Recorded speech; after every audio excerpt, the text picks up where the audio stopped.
Hello and welcome to the debate. I'm your host Sana Makbool with you at BTB World. In today's show, we will be taking a look at the overall economic situation of the country, especially, of course, in light of the decision that has been announced by the IMF and their visit to Pakistan with regards to the much pending discussion on the ninth review, which, of course, is important for Pakistan, not just in terms of the IMF program, but also in terms of a number of bilateral engagements that are on hold because of this particular review as well. And comes after Pakistan had lifted the cap on the rupee, which obviously, of course, also saw a very low decline against the dollar.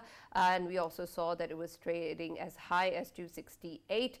And because of that, when we take a look at the situation, is of serious concern of what that means in terms of the way that the economic progress is going to happen in the remaining fiscal year and how much the people are going to suffer as a result. Of course, the government has been trying to take difficult decisions for the people, and for many weeks now the discussion, of course, have been pending on a number of important conditions. But on the 19th, the government officially responded to the IMF with regards to the 4 conditions being accepted. And of course, since the cap was lifted, the IMF has now, of course, agreed to visit the country as well for an in-person meeting and to restart the program and the discussions with regards to the extended fund facility. We're also going to be taking a look at what that means in terms of what the global economic indicators also seem to be pointing at. The picture, of course, still remains gloomy for the rest of this year.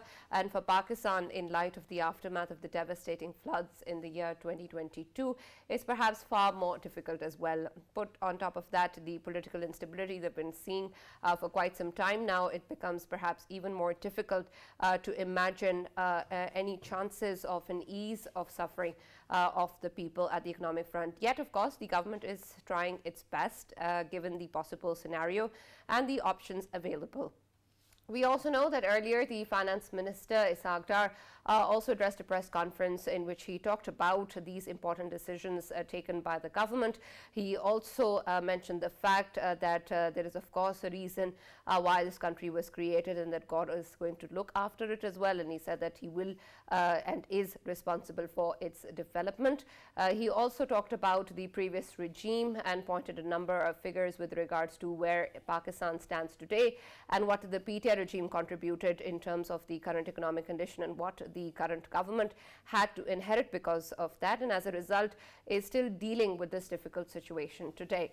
So we're going to be taking a look at all of this and what this means, especially in the remaining fiscal year, particularly in terms of the IMF review, and also whether or not Pakistan will be able to take the very tough measures as pointed out by the IMF and then also be able to sustain them in a long sense, because of course in terms of how we've seen in the past the change of governments, it seemed that perhaps we always end up back with the IMF, but we haven't gone through with the kind of structural changes that are needed. And whether or not there's going to be any different this time around, that of course remains to be seen. For this and more, as always, in the studios, we've been joined by senior analyst Farooq Pattafi.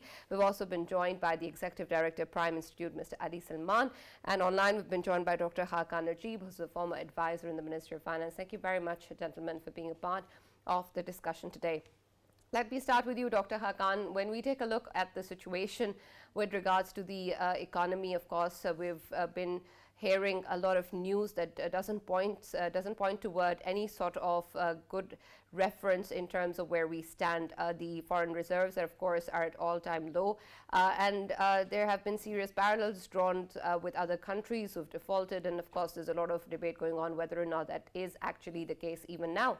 And when we take a look at the situation, there was a number of questions in terms of whether or not the IMF is going to go through with the program and whether Pakistan will be able to go ahead with the conditions. But as of now, the principal decision seems to be that we're accepting all of those conditions.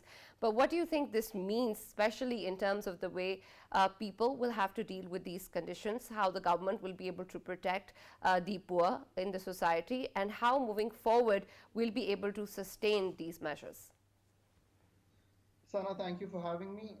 As always, you've put a good introduction together. So the constellation that any country is facing is very difficult. Pakistan's constellation, I think, is one that Pakistan has never seen before. Internationally, economies are slowing, inflation is rising, state banks of the world are tightening. That's the international picture. The Pakistan picture is that coming out of a high current account deficit, trying to curtail imports, running out of dollars. We had about $18 billion in the kitty in December 21. Today we have $3.6 billion. Again, I mean, there are the structural issues, but in the short run, a debt financed economy is running out of the ability to get debt, primarily because we haven't stayed with the fund the way we should have stayed. The seventh and the eighth review were delayed, and the ninth review starting end October, and we are almost end of January. We are still hoping that the IMF will come on the 31st of Jan. So, all in all, any country, and I've always said this to a number of countries, and I've said this to a number of finance ministers in Pakistan, um, that whenever you get into a balance of payments challenge, use IMF as an anchor. That is the international architecture.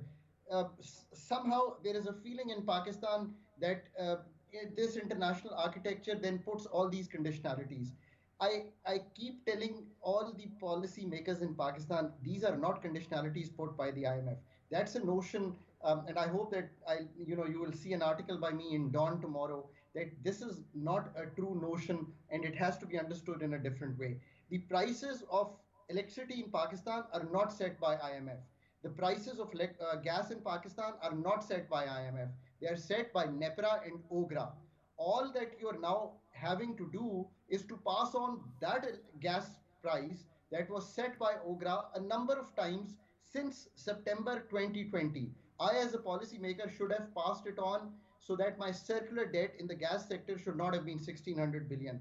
If IMF is asking you, requesting you, or putting it as a conditionality in the MEFP, the document that we make with them, that please go ahead and pass these prices, otherwise your circular debt would build up, or pay up through the fiscal. Now, when we come to the fiscal, there is another challenge. You're short on the PDL, you're short on the 7,400 billion that you want to collect in the FPR. So IMF is again asking you, as I would ask you, please, what do you want to do with it? So you should tax those sectors in the society that are untaxed.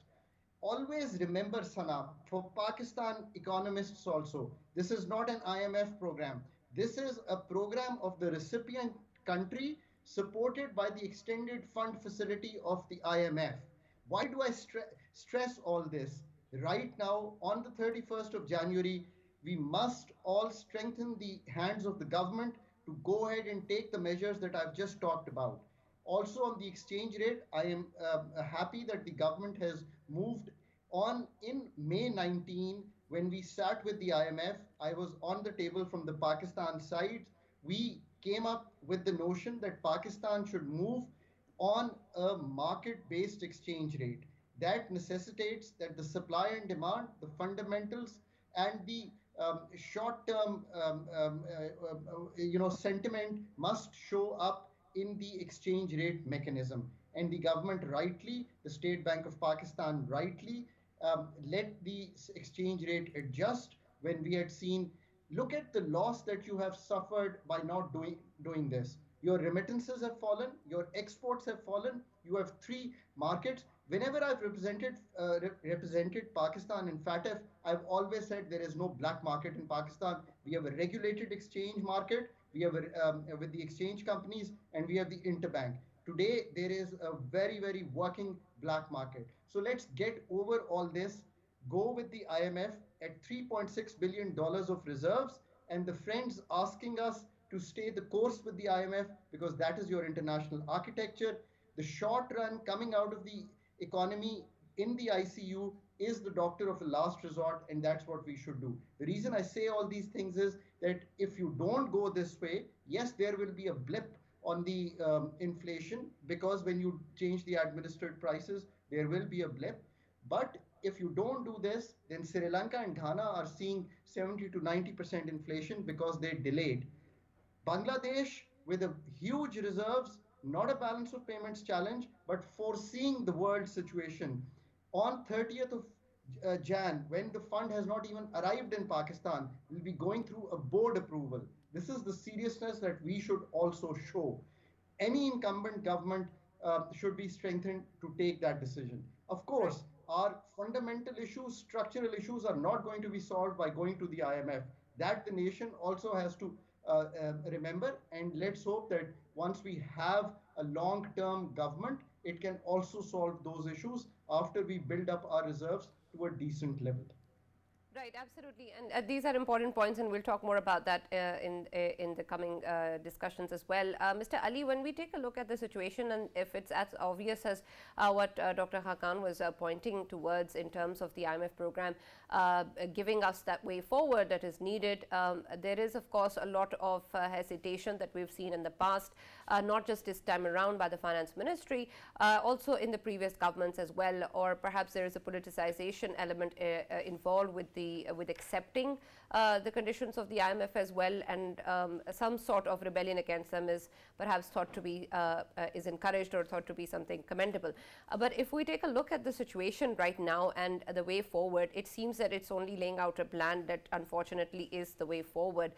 Do you think that that is the case? And of course, the government's concerns was also with regards to the people and how they must not suffer when they're already suffering so much. How is it that now moving forward, if this is the option that remains with us and we have agreed to go ahead with it, will we be able to protect them? Well, Sana, these are very important points. First of all, I'd like to echo what Finance Minister was saying today, referring to God and the role in terms of creation of Pakistan. I'd like to say that, God and economics have something in common, and that is that they both are governed, they both are setting universal rules. Economics is like that. If you keep a lid on the prices of commodities or dollar for a very long time, this may work for some, like as a temporary measure, but ultimately when this lid is opened, the pressure is already built on, and then whatever the commodity or the currency is there, it always overshoots. So this is what we have seen, and this will always happen whenever the prices are artificially controlled. Now, you mentioned rightly about how it's going to affect the people's economy, people's life, how it's going to affect the inflation. Now, okay, we have accepted this important condition, which is the right move, by the way. We should admit that even belatedly, the government has taken the right measure, and sooner or later, I think, we have realized that this is the way forward. But of course, the challenge is that this will have political repercussions for any government. And let's not forget that what happened about a year ago when the government, the previous government was still in power, and then the former finance minister, Mr. Shaukat Tareen, what was at that point in time, in the name of people welfare, he introduced this policy of fixing the petroleum pricing for about 3 to 4 months. Now, all the economists are now agreeing that that was a catastrophic decision at that particular point when Pakistan had a cushion in terms of forex, and Pakistan had the fiscal space also. Now, apparently that step was taken in the name of public welfare, right? So people were happy that, okay, we'll be able to save on petroleum cost. But within 3 months, we saw the results. We saw that the sort of subsidies, which at that budget was targeted about 600 billion rupees, reached to astronomical figure of 1500 billion rupees just in one category. Now, if you take on, take on these decisions in the name of public welfare, ultimately you're not only challenging the economics, the sound policy, but you are eroding public welfare. Price control is not public welfare. Price control ultimately leads to shortages, to black markets, and excessive price increases, which is anti-welfare. Yes. Now that is where we need to some sort of political gain. That is exactly, yeah. So these are the short term, but this is not in a long term. Just in 3 to 6 months, we see the results. And I hope that whoever is the finance minister is examining the results of these policies and fine-tuning these policies. Right, absolutely. Of course, that is something that we hope is a concern and is considered when making these decisions. And Farooq, when we take a look at the situation and what I said earlier with regards to the IMF program, of course, this is not a situation in terms of the us seeking help from the IMF that has come for the first time. The reserves, of course, are at an all-time low, but we've been in this place before as well, and perhaps we should have learned not to be here. But in terms of where we stand today, and also considering the kind of political implications that exist in terms of the elections coming up or the kind of instability that we've witnessed in the recent months or so, how is it that we're able to also help us ourselves beyond this particular ninth review as well? There will be some gain that we'll have, and we may have certain amount of time to be able to benefit from that, but what about after that, and how do we ensure that we are able to survive?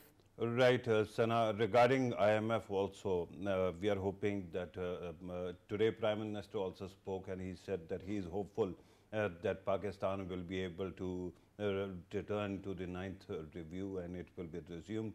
I echo that sentiment. Regarding how we have handled IMF and why is it that people are reluctant.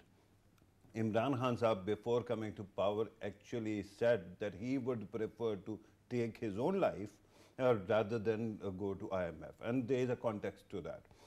Pakistani media, most of it, especially the Urdu media, the populist media, has grown up in this country with an anti-West sentiment, right? And just look at how media was even covering recently when dollar adjustment or rupee adjustment was taking place. The words that are being used, rupee crashes, rupee in free fall, rupee plunges, right? All it is doing is coming to its normal pricing. And of course, they are bad actors, there's a black market, they are going to manipulate it also. And eventually, the fact is, if you don't actually create that kind of panic, it will come back to some normal value system and there it will stay rather than being unstable. But because media keeps on using that kind of rhetoric, it becomes very difficult to seek consultation with the doctor himself. This time the doctor is also a bit impulsive, I don't know why. My concern is not Pakistan. I just wanted to highlight we have a long history of going to IMF and these problems as well. But what has happened in Bangladesh seems to be instructive, because Bangladesh has gone for some kind of help or guidance just to unclog its arteries, and we have suddenly seen that they are being asked to pass on inflationary pressure to the common man.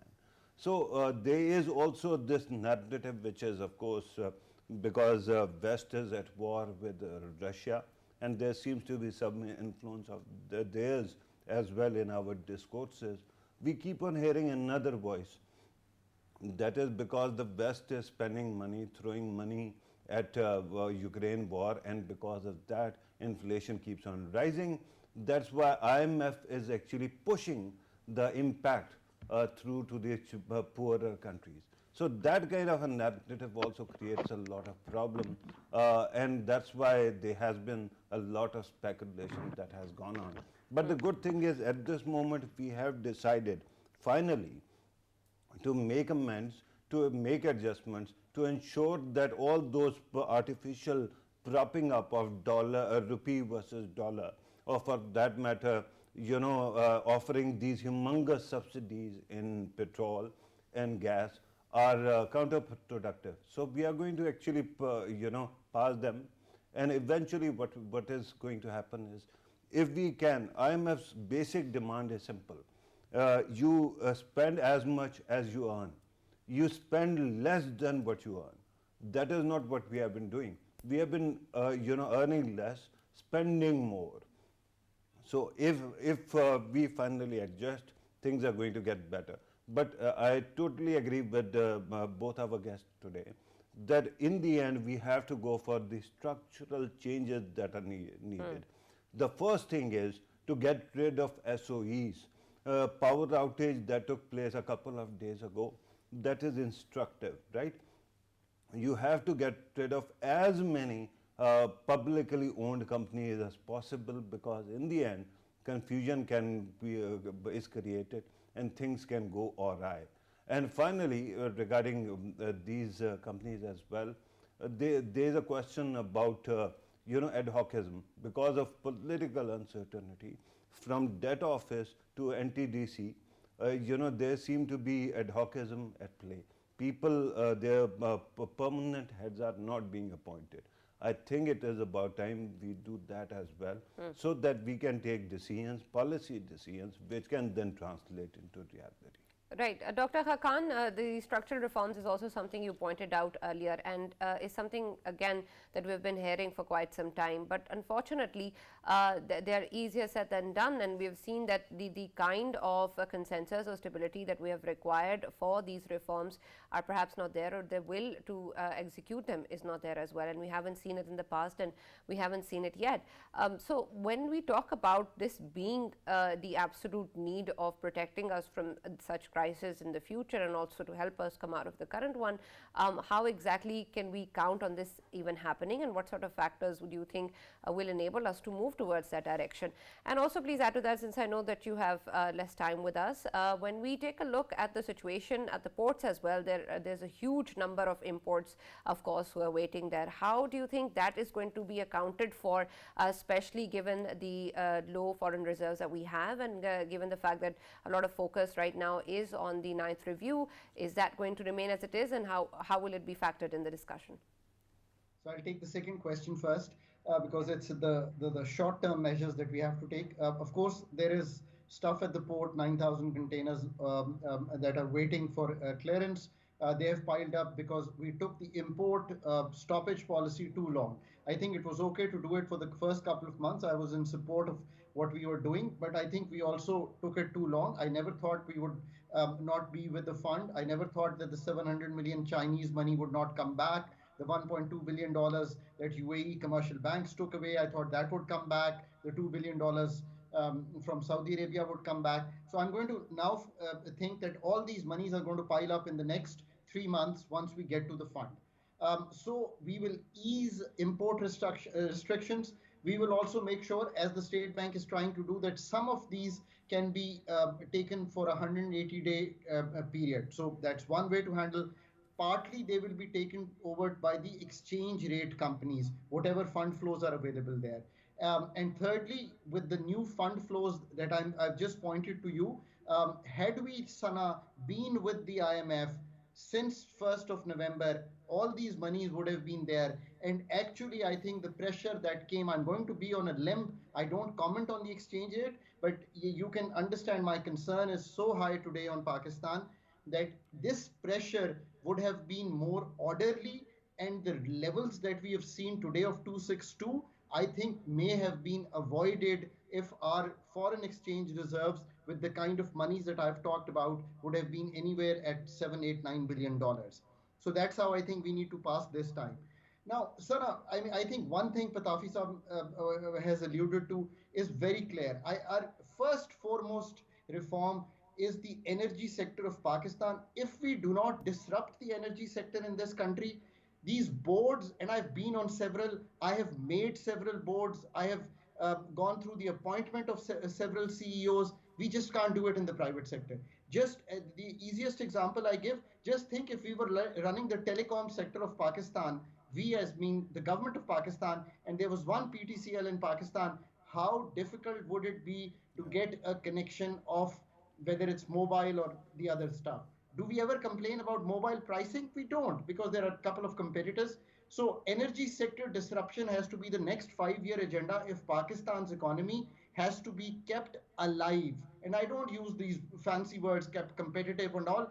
This is life and death for Pakistan's economy. The prices that we are seeing, which you will now see, I don't want to alarm people, the kind of NEPRA tariffs that I'm seeing are going to be humongous. Line losses 17-18%, collections at 83%. If you're already losing 23% of the money that you have to take home, how can any sector be of worth to Pakistan. So that is the first agenda, and we as people must demand from the next government to do surgery of this. Of course, the other SOEs, I think PIA made a 67 billion rupee loss. It's on course to make more than 80, 90 billion rupee loss. You can think about it. You want to run that airline, or have the Air Blue or the Air Sial like mechanism and get rid of it. The Right, other thank you. serious agenda, Sana, now is the agriculture sector. No one talks about it. Why don't people talk about it? Because people don't do serious work in it. Pakistan's yields are less than one third of what the world does. Prime example, cotton, 1.7 tons per hectare are the best in the world that we want to emulate. Like China does 9 tons per hectare. You have to increase their R&D. You have to get out of this business of setting prices, but do the policy work, do the R&D work.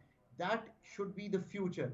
And then very important agenda that has come to light, and IMF is partly have been talking about it, is our budget. 500 billion rupees, Sana, is the pension of Pakistan today. Just 5 years ago, it was 250 billion rupees. It is going to escalate to a level where it's going to become unsustainable. And the next thing on the budget today, 5 trillion rupees, 5,000 billion rupees you will pay in markup. Your debt reprofiling, not only people talk about this foreign debt your local debt reprofiling has become very important. This is an unsustainable level that these are the serious things that the next 5-year government, whoever gets to run it, should be addressing and building competence to address this. If we don't, and of course, improving the productivity is all going to exports. I think that is a said thing. But to set the basics right for Pakistan to export, but before exporting, we spend $7 to $10 billion on imports of agriculture. And I don't, I know people are very wary of this import substitution. That's not what I'm saying. All I'm trying to say is that please improve so that we can have better yield of cotton, better yield of wheat, better yield of maize. So those are the serious agendas that Pakistan should work. And of course, tariff rationalization so that we can export in the world, connecting globally Pakistan. These are the things we must work on in the next 5 years.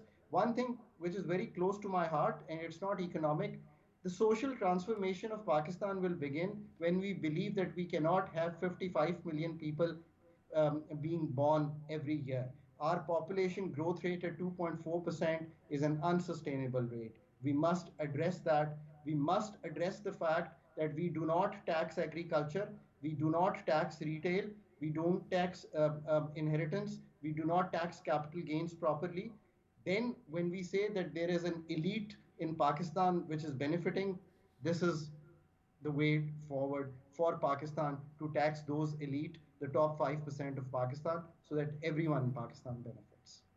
Absolutely. Thank you very much, Dr. Hakan Najib, for sharing those views with us and pointing out some very important measures that perhaps can be taken and seem quite obvious in terms of their benefit, but unfortunately still haven't been taken. Mr. Ali, when we take a look at the situation and when we speak about these concerns, there is also, of course, a number of variables that come into play. There are global concerns, of course. There is the number of 1.9% being quoted as the growth rate in this year, which is, of course, going to have its own impact. There is also the kind of crisis that we've seen regarding fuel or food shortage.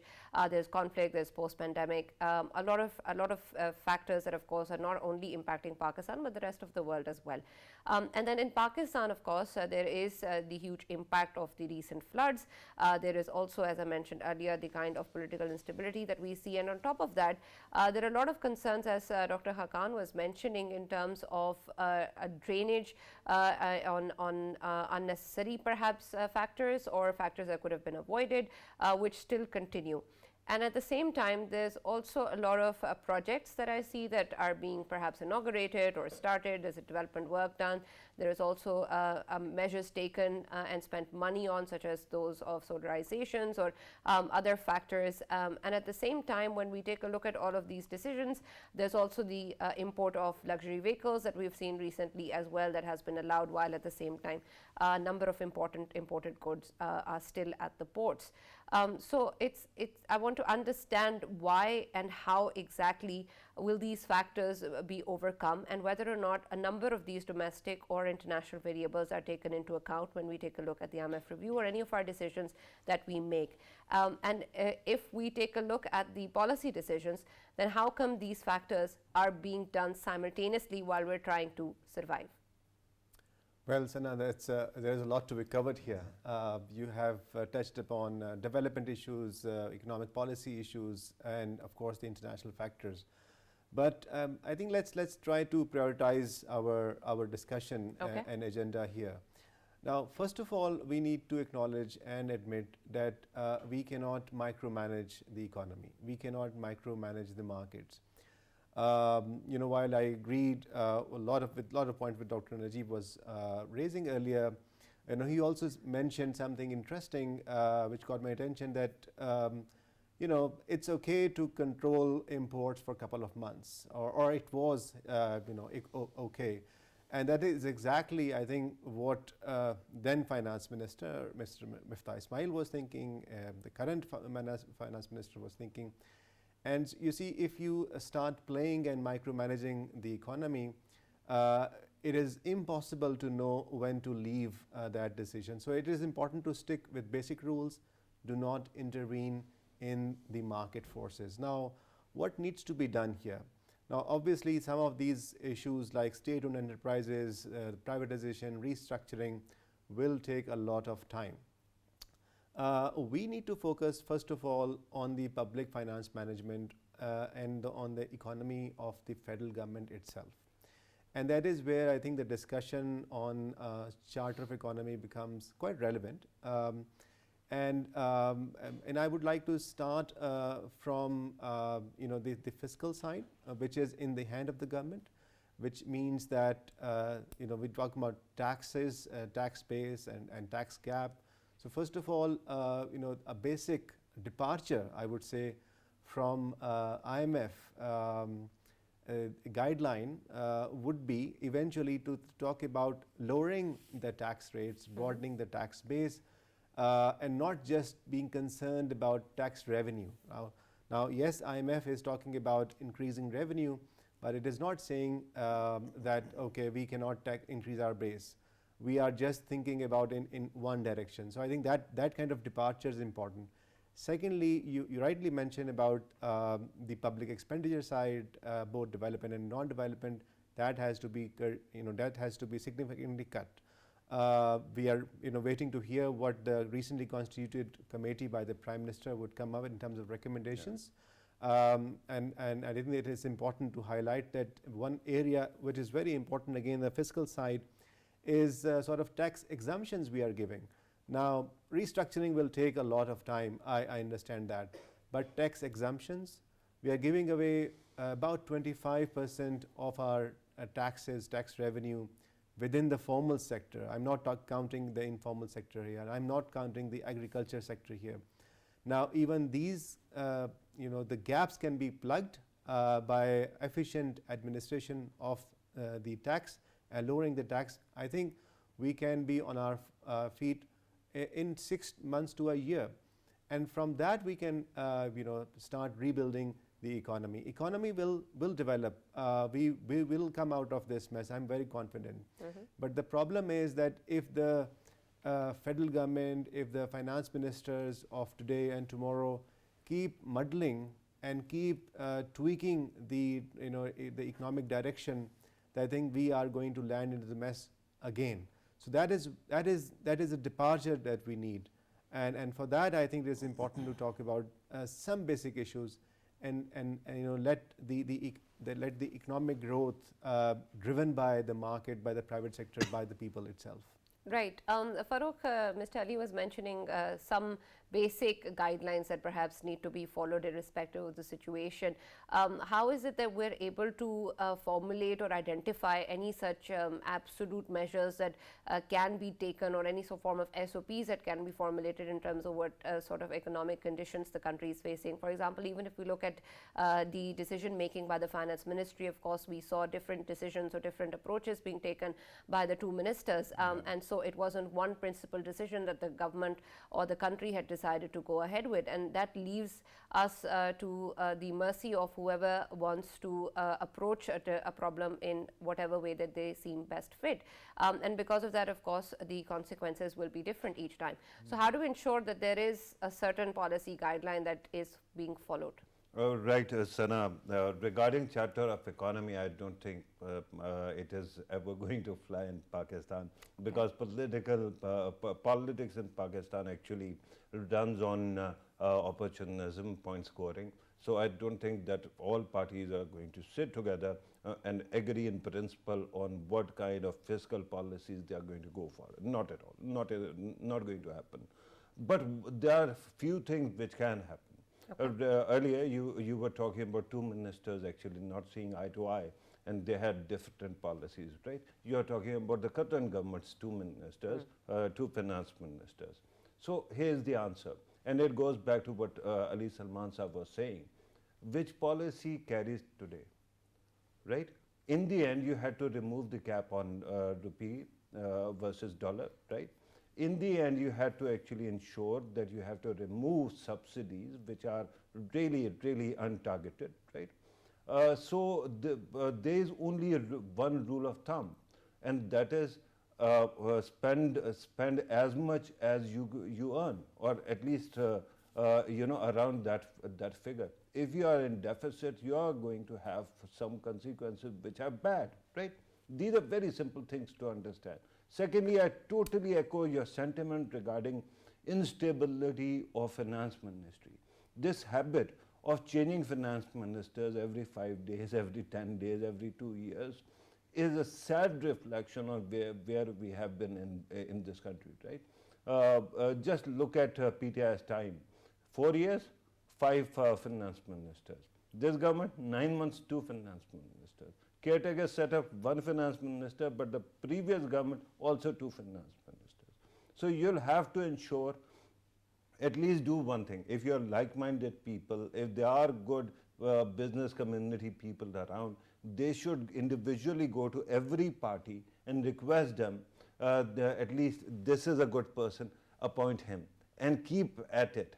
Keep the same person, so that at least we know which party comes, whichever party comes, it has a coherent set of policies, right? Rather than totally going into flux, changing ministers. You think we can have that and not the Charter of Economy? I think that political parties will talk to businessmen, other stakeholders, but not to each other. I'll just add here, Farooq, and slightly a push back, and that is, recently I was actually looking at statement made by the president of Lahore Chamber, who said that if the political parties are not going to agree on a charter, he is going to, not he, but the business community is going to boycott the elections. And if that kind of pressure can be built and can be converged into something concrete, positive, constructive set of rules, then I think it can be a good outcome. And I slightly also disagree that, look, yes, you cannot guarantee like one person can be a finance minister for 2 or 3 or 5 years. So basically, it's not about persons. It's about agreeing to certain rules, including, if necessary, making constitutional amendments. We have, I think, relatively speaking, a successful experiment with Charter of Democracy for several years, which we could not have imagined in the 90s what the two parties were doing, but I think we achieved a reasonable degree of democratic stability. Right. And so counting on that, and these were the same politicians. Yeah, you finish the thought, then I'm also going to have a Jawabe Shikwa. And I think similar kind of consensus can be developed by including the political parties and also including the stakeholders, the institutional stakeholders in that process, so that it is like, it is a common future, and it's not A government or B government, it's a future of 220 million Pakistanis that we all care about. Right. The reason I keep on talking about the need for having at least one finance minister per term, right? That is because it shows that your political parties, our political parties, don't attach that much importance to economic matters. They need heavy hitters. They go on television, make announcements, and that's why they get election votes. But the actual focus, like PTI is a great example. I mean, they kept on saying that Asad Umar is going to be the finance minister and he's going to actually take responsibility of economy. For 9 months, the country was kind of paralyzed. We did not know whether we are going to IMF or not, right? Yeah. That kind of confusion, and then you had to go for a technocrat. So that kind of uncertainty creates a lot of problems. This is my humble opinion. But regarding Charter of Democracy, with due respect, it did one thing good, and it actually two things. In removing General Musharraf and passing 18th Amendment, it was quite successful. But the moment it came to judiciary's restoration, it fell apart. It hasn't been there. These politicians are more tolerant of each other now after Charter of Democracy, but Charter of Democracy spirit hardly ever existed, right? That said, regarding the economic stability, earlier, Sana, Dr. Hakan Najib was talking about agriculture.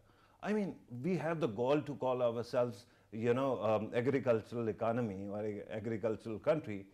The fact is that only thing that we are doing it right now is converting agricultural land into property, and which property? Housing authorities. This has been going on for many years, and this is sad reflection on where we are at.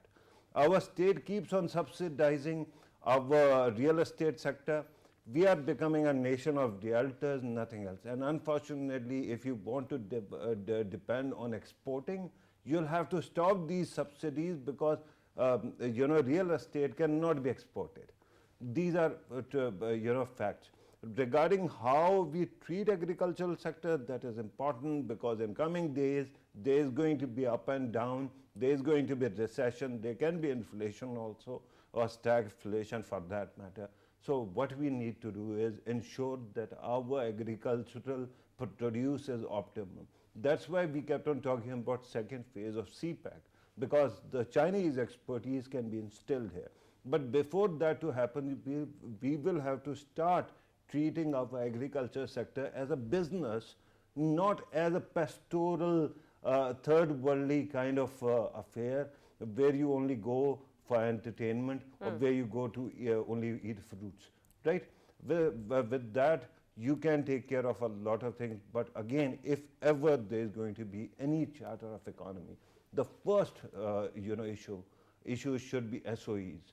Because I don't know why is it, but PIA has this great thing that they keep on running in losses, they are being subsidized, but that is also a company that's somehow, any airline, their biggest possession is their route permits. Right. They keep on losing their routes as well. Thank you very much, Farouk, for those comments, and thank you, Mr. Ali Salman, for being with us. There is so much, of course, that is of concern, and so much that we want to see in terms of the country progressing and decisions being taken. But I'm going to end with a joke. A man in dire need kept praying to God and kept asking, please give me the lottery, please let me win the lottery. And God kept saying, please buy a ticket, please buy a ticket. That's all that we have from the debate. We'll see you tomorrow.